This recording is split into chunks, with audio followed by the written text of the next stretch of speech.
ನಮಸ್ಕಾರ, ವಿಶೇಷ ಕಾರ್ಯಕ್ರಮಕ್ಕೆ ಸ್ವಾಗತ. ನಾನು ಸುಧಾ ಗೌಡ.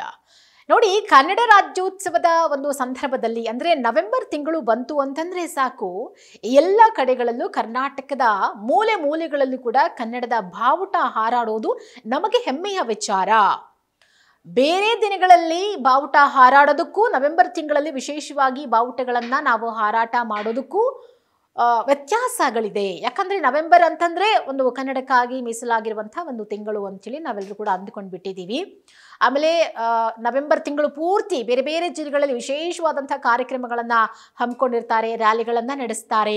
ಆ ಬಾವುಟ ಇದೆ ಅಂತಂದಾಗ ಇದು ನಮ್ಮ ಒಂದು ಕನ್ನಡಿಗರಿಗೆ ಸಂಬಂಧಪಟ್ಟಿರುವಂತಹ ಜಾಗ ಅನ್ನುವಂಥ ಒಂದಷ್ಟು ವಿಶೇಷವಾದಂಥ ವಿಚಾರಗಳು ನಮ್ಮೆಲ್ಲರ ಗಮನಕ್ಕೆ ಬರುತ್ತೆ. ಮತ್ತೆ ಪದೇ ಪದೇ ಆ ಬಾವುಟಗಳನ್ನು ನೋಡುವಾಗ ಒಂದು ಹೆಮ್ಮೆ ಅನ್ನಿಸುತ್ತೆ.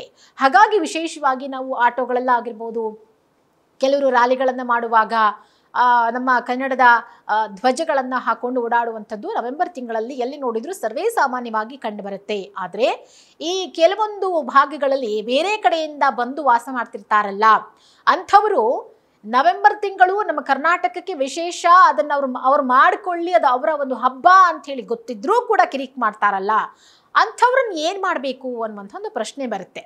ಅಂಥದ್ದೇ ಒಂದು ಘಟನೆ ನಡೆದಿದೆ ನೋಡಿ.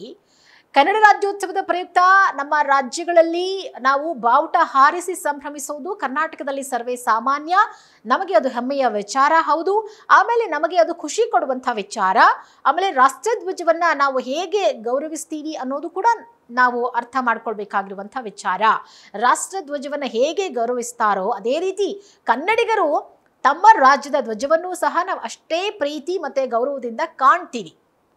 ನಮ್ಮ ಇಂಡಿಯನ್ ಬಾವುಟ ಯಾವುದಿದೆಯೋ ನಾವು ಅದಕ್ಕೆ ಎಷ್ಟು ಪ್ರೀತಿ ಗೌರವ ಕೊಡ್ತೀವೋ, ನಮ್ಮ ಕರ್ನಾಟಕದ ಬಾವುಟಕ್ಕೂ ಅಷ್ಟೇ ಗೌರವ ಪ್ರೀತಿಯನ್ನು ಕೊಡ್ತೀವಿ.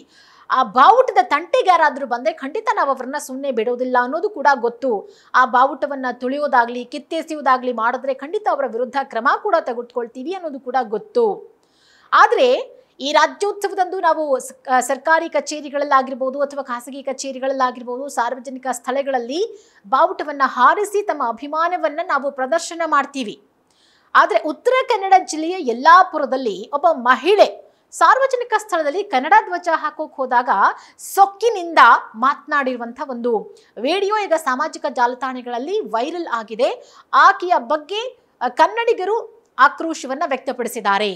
ಆಕೆ ಬಹಳ ಸೊಕ್ಕಿನಿಂದ ಹೇಳಿದಾಳೆ, ಇಲ್ಲಿ ನೀನು ಧ್ವಜ ಹಾಕಬೇಡ ಅಂಥೇಳಿ ಕನ್ನಡಿಗರಿಗೆ ಅವಮಾನ ಮಾಡಿರುವಂಥ ಘಟನೆ ನಡೆದಿದೆ.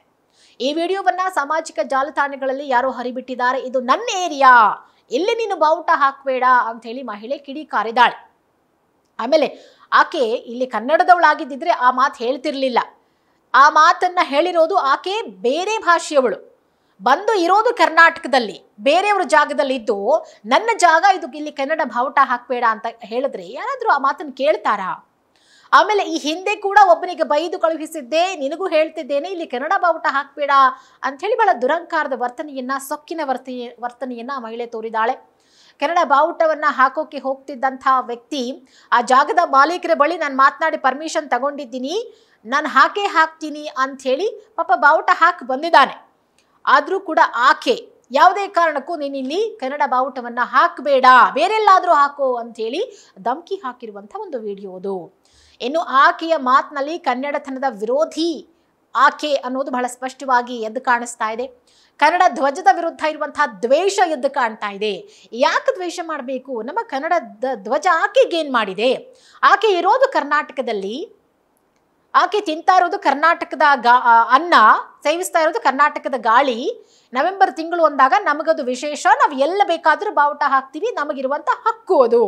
ಅದನ್ನ ಪ್ರಶ್ನೆ ಮಾಡೋಕೆ ಅವಳಿಗೆ ಯಾವ ರೀತಿ ಹಕ್ಕಿದೆ ಎನ್ನುವಂಥ ಒಂದು ಪ್ರಶ್ನೆ ಕೂಡ ನಾವು ಎತ್ತಬೇಕಾಗಿ ಬರುತ್ತೆ. ಸಾರ್ವಜನಿಕ ಸ್ಥಳ ಅದು, ಆಕೆಯ ಮನೆ ಮುಂದೆ ನಾವೇನು ಬಾವುಟ ಹಾಕಿಲ್ಲ. ಸಾರ್ವಜನಿಕ ಸ್ಥಳದಲ್ಲಿ ಬಾವುಟ ಹಾಕಬೇಡಿ ಅಂತ ಹೇಳುವಂಥ ರೈಟ್ಸ್ ಯಾರಿಗೂ ಇಲ್ಲ. ಕನ್ನಡಿಗರು ಯಾರೇ ಹೋಗಿ ಸಾರ್ವಜನಿಕ ಸ್ಥಳಗಳಲ್ಲಿ ನೀವು ಬಾವುಟ ಹಾಕಬೇಕು, ಹಾಕುವಂಥ ಒಂದು ಹಕ್ಕು ನಮಗಿದೆ.